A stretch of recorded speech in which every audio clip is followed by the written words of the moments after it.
We're calling this workshop The Authentic Edge. Maybe you can share the thinking behind that.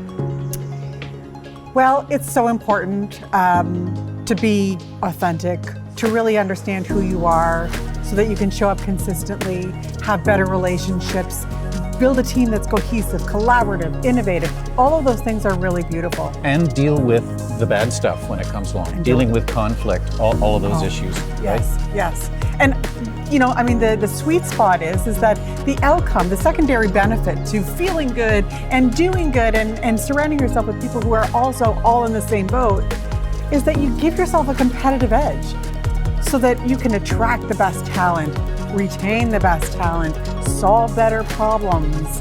Generate all kinds of good results, super productive teams, really collaborative and creative. All of those things are a consequence, right, of the environment that's created by the authentic leader.